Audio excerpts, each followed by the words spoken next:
Hey guys, Josh here, and today I'm going to be reviewing the F1 2015 Monaco Grand Prix. This review will contain spoilers, so I highly recommend you guys go and watch the Grand Prix. I'd probably recommend watching the highlights, to be honest, if you don't have that much time.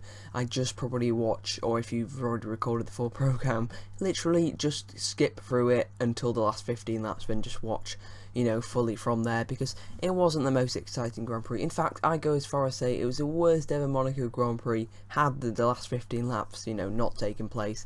It was absolutely dreadful. We weren't getting any overtaking, and the worst thing is we weren't even getting cars close to each other on the track. The only time we really had, you know, cars in a close proximity to each other was you know, when the Manners were getting lapped. We saw the Manners quite a lot this afternoon, of course. You know, it was a really big struggle for the Manor drivers. You know, just their race is basically ruined by blue flags. And of course the hot topic was, you know, should blue flags be abolished, just because there was basically nothing else to talk about. They were basically having a debate about blue flags for most of the race commentary Sky F1 were. So just goes to show that, you know, this was not the greatest Grand Prix. Definitely the worst I can probably ever remember watching before the last 15 laps, which absolutely just threw up a surprise. If you don't know, basically Lewis Hamilton then was leading. He had about a 19-second gap in his pocket. That was kind of 2021. There's a bit of confusion on the pit wall. It was kind of like Mercedes. The story's still kind of not clear. I mean, some people are saying it was Hamilton's fault and, you know, he just chose to come into the pits. Some say it was a mixture of two. I'm going to go with a mixture of two. I think it was both, you know, driver and team error. I think just a whole miscommunication altogether. A miscalculation of the gap. You know, anyway, Hamilton came in then and he came out behind Vettel and Rosberg.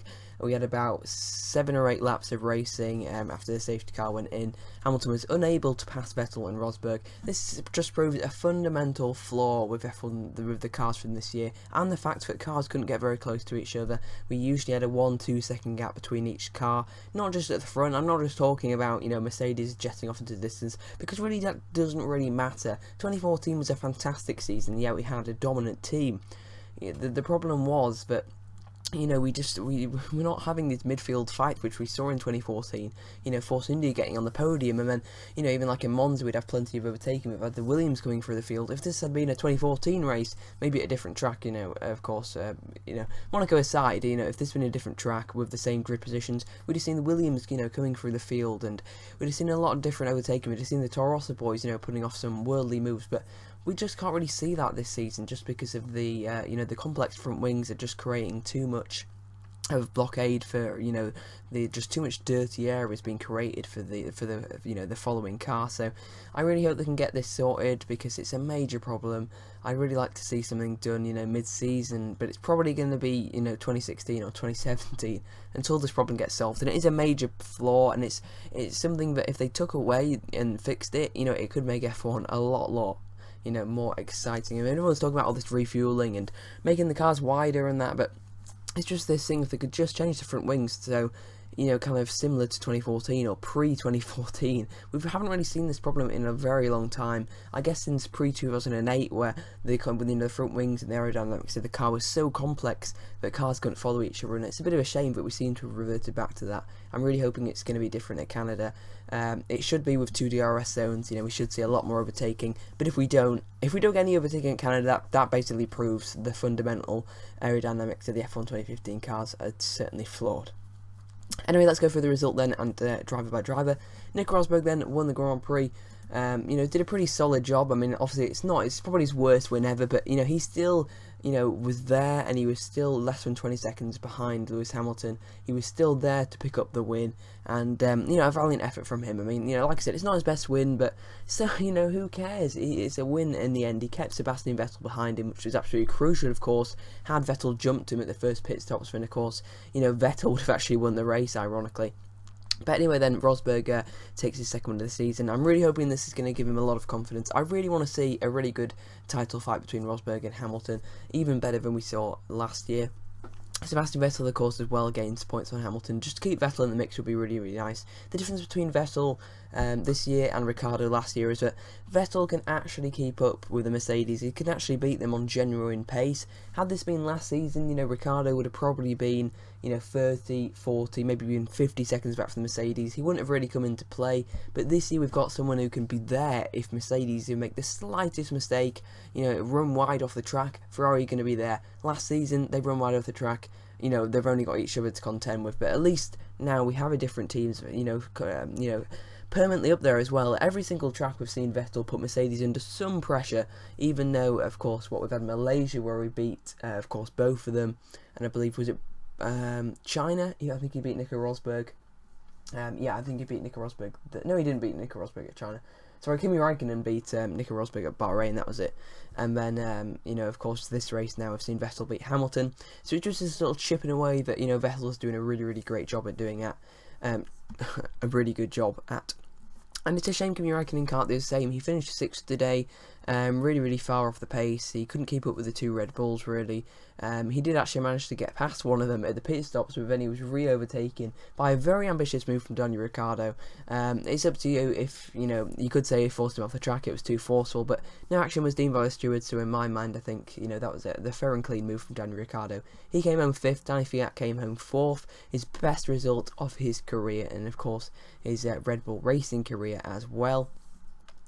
Of course, you know, Ricciardo let Kvyat through in the on the last lap and the kind of the last couple of corners. I guess this was because they thought Ricciardo might have a penalty, and he had fresher tyres. He was on the fresh super softs. Kvyat was on very, very old soft tyres. They just said to Ricciardo, go for it, but if you can't overtake the top 3, then you're going to have to drop back and give the position back to Kvyat. That, of course, allows Kvyat to get his best F1 career finish, as I mentioned. Right, poor race for Raikkonen, then down in 6th place. Sergio Perez, a brilliant performance from him in 7th place. I have no idea where on earth that came from. I mean, Force India always go well around here. Just look at their first ever race. You know, Sutil was running 4th before being smashed off brutally by Kimi Raikkonen, but you know, a really good result for Force India, a much needed result as well, because they know that they haven't got the car they wanted, or the car they want, until at least Silverstone. Could even be, you know, further down the line if it continues to get delayed. We'll have to see, but yeah, a really, really important result for Force India, and an important result for McLaren and Sauber as well. 8th and 9th, Jensen Button 8th and Felipe Nasr 9th. It's 2 very valuable points for Nasr, and of course, Jensen Button's first points of the season, and McLaren's Honda's first points of their new partnership. Carlos Sainz Jr. then came home 10th. A decent race for him, of course. Coming from the pit lane to 10th is no mean feat. And of course, you know, I'm not sure where that came from Nasr really. Getting 9th place is a very, very good result in probably the second worst car on the grid, so major kudos to him. Hülkenberg just missed out on a point. He got taken out by Alonso at the start, which gave Alonso a 5-second penalty. You can argue it both ways. You could say that was a little harsh penalty for Alonso, but in my opinion, he was at fault there, and of course it cost Hülkenberg his front wing. But he came back well to finish exactly where he started in 11th. Unlucky not to score any points.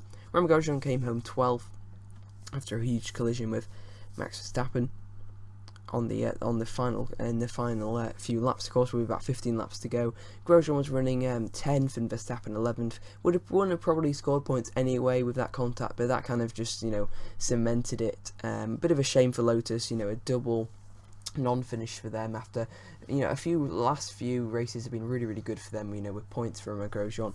But sadly, he couldn't score any points this race. He couldn't emulate his 8th place from last season, and Maldonado sadly failed to finish yet again with a brake failure. Fernando Alonso as well also had a failure. He finished, of course, down in 19th, of course, with retirement.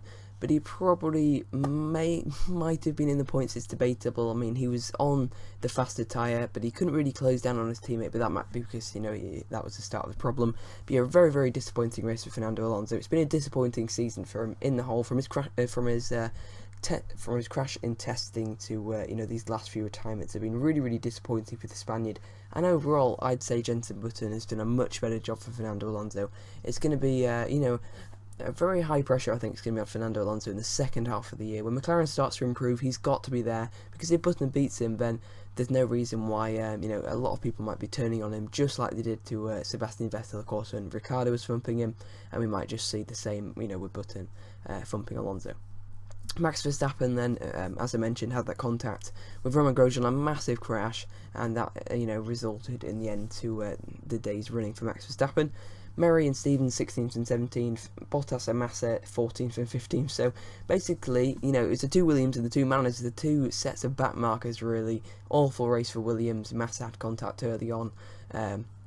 I believe it was with Nico Hülkenberg, apparently. It could have been with Pastor Maldonado as well, but I think it was down to Nico Hülkenberg.